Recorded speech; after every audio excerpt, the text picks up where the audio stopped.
The Black Moriah. I didn't mind skipping school, not one bit. When Dad asked if I wanted to play hooky and head for Tombstone for the day, I was all in. A Wednesday adventure to an old Wild West town? Sign me up. We'd been on the road for hours when we finally arrived. Tombstone felt like stepping into another world, one pulled straight out of those old-timey westerns Dad watched on TV. The dusty streets, the creaky wooden storefronts, the occasional tumbleweed rolling past. It was also perfectly strange. It didn't even matter that there was no one else around. In fact, that made it even better. The Birdcage Theater stood at the end of the street like a ghost waiting for us to notice it. Dad said it was some old theater that was also a saloon, gambling hall, and brothel back in the day. He always accentuated the brothel part like it made it extra special or something. Mom rolled her eyes when he said it. I don't know why. Anyways, I was too busy staring at the chipped sign swaying in the wind. We were the only ones in the museum. An old lady behind the counter gave us a discount on the ticket since it was just us. She handed Dad a little pamphlet and warned us not to touch anything. "History's fragile," she said. I thought that was kind of funny, considering how beat up everything already looked. Inside, it was dusty and dim, like the place hadn't seen a good cleaning in decades. I could barely breathe, but it wasn't the dust that made my chest tight. It was something else, something that made my skin feel like it was buzzing. Old poker tables sat roped off, velvet curtains hung from the ceiling, and everywhere you looked, relics of the past stared back at you. That's when I saw it. A funeral carriage. It sat in the corner, all black and polished with glass windows showing off the interior. A small plaque in front of it read, "The Black Moriah." It gave me chills, the way the name sounded, like something out of a scary story you'd tell around a campfire. It wasn't just any carriage. This one had history. The little plaque explained that the Black Moriah carried the bodies of most of Tombstone's residents during the Wild West days. It had taken China Mary, a beloved longtime resident that owned the general store, and Dutch Annie, queen of the red light district, to their graves. It also transported the remains of the McClory brothers and Billy Clanton after the infamous gunfight with Wyatt Earp and Doc Holliday at the OK Corral. All of Tombstone's infamous residents, gunslingers, gamblers, merchants, and ladies of the night, they'd all taken their last ride in that carriage. I couldn't stop staring at it. It felt alive, like it had somewhere to be, someone to take away. I was tracing my fingers along the air in front of the carriage when I caught a flicker of movement out of the corner of my eye. I turned, expecting to see Mom or Dad telling me to hurry up, but instead, there was a man. He was tall, with a top hat, and his clothes were all old-fashioned, like he'd stepped out of a sepia photograph. He didn't say anything. He just tipped his hat, gave me a wink, and climbed up onto the seat of the Black Moriah. It was clear he was playing the part of a carriage driver, the way he took the reins, even though there were no horses there. As I watched, he held up his hands like he was signaling to someone. Then, one by one, more people started appearing. They all wore old clothes from the 1800s, their faces pale and blank, like they were only half there. The man in the top hat gestured to them, drawing them in, like a conductor leading an orchestra. And they came, drifting toward the Black Moriah with slow, measured steps. The man would bow to each of them, and they'd twirl around him, almost as if they were part of some kind of eerie dance. One by one, each character climbed into the back of the carriage.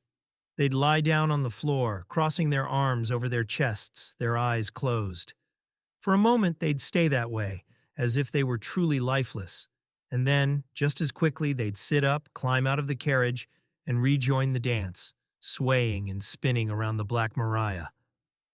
One woman stood out from the rest. She wore a white silk dress with a high collar, and her hair was done up in an elaborate style, with ivory pins sticking out of it. She was different from the others, more animated somehow. She giggled as she danced, and in her hand she held a stack of papers. As she moved, she'd throw the papers into the air, letting them flutter down around her like confetti. I followed one of the papers with my eyes, watching as it landed near my feet. It was yellow and covered in tiny Chinese characters. I was transfixed, watching them all, watching her, move around the carriage, and I didn't notice Mom standing next to me until she laid a hand on my shoulder. "Aiden, you okay?" she asked, looking at me with a little frown. "Yeah," I muttered, still staring at the carriage and the woman in white. She tossed another handful of papers into the air and spun around. Her face lit up with joy, and I couldn't help but smile back at her. Mom smiled at me, ruffling my hair. "You like that old carriage, huh?" "Yeah," I mumbled, glancing back one last time at the Black Moriah, expecting to see the man in the top hat still sitting there. But he was gone. I felt a shiver crawl up my spine.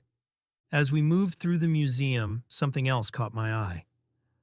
Lining the walls were framed portraits, old photographs of the townspeople. Each photo had a brass plaque underneath, with the person's name engraved, and next to it hung a page of information about who they were. I skimmed the names, running my fingers along the cool glass of the frames.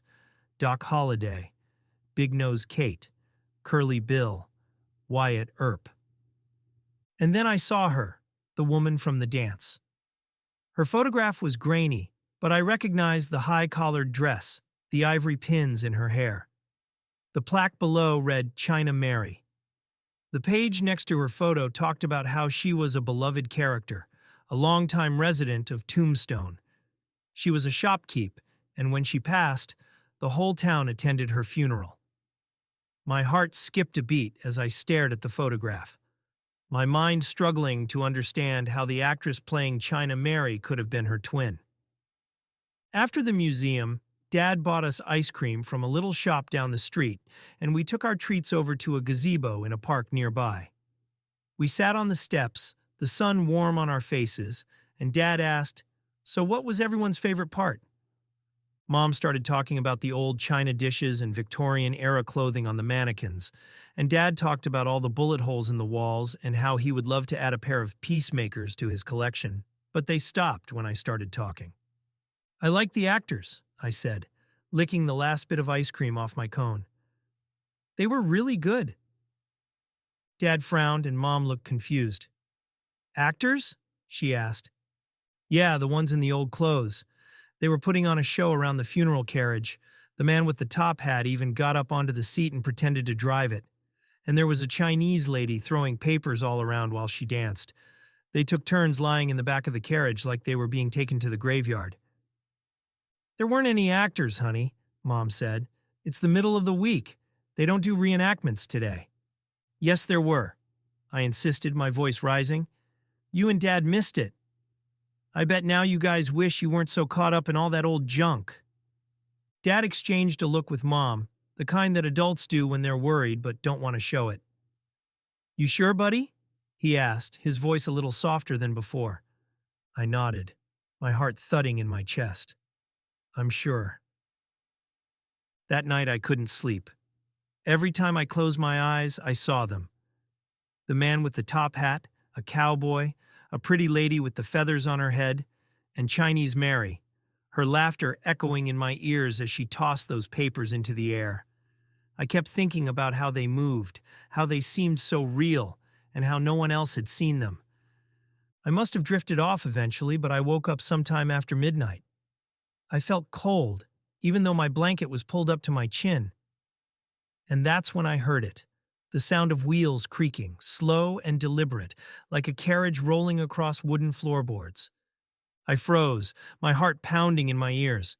The noise grew louder, and I squeezed my eyes shut, praying it would stop. But it didn't. It kept coming, closer and closer, until it was right outside my door. I couldn't move. I couldn't breathe. The air felt thick, and I felt something brush past me, cold and heavy, and then I heard a whisper. "He's waiting." I opened my eyes just a crack, and there, standing in the doorway, was the man in the top hat. He tipped his hat to me and smiled a sinister grin. I don't remember what happened next. I think I passed out. All I know is when I woke up the next morning, my room was freezing, and there were yellow papers with Chinese writing scattered across my bedroom floor. I tried telling Mom and Dad, but they just laughed it off and said I had a bad dream from all the ghost stories we'd heard in Tombstone. Mom recognized the papers, though. She said she saw them scattered all over Allen Street, and they were also in a display case at the Birdcage. Mom told me that it was called Joss paper, fake money that Chinese people believe can be spent for a comfortable afterlife.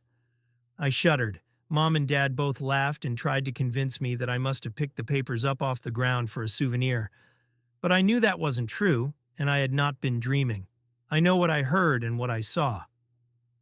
Sometimes late at night, when the house is quiet, I still hear it. The creaking of wheels, the soft whispering. It's waiting, and I can't help but wonder if someday it'll come back for me. If you're ever in Tombstone, don't go into the Birdcage Theater. And if you see a man driving a funeral carriage, run.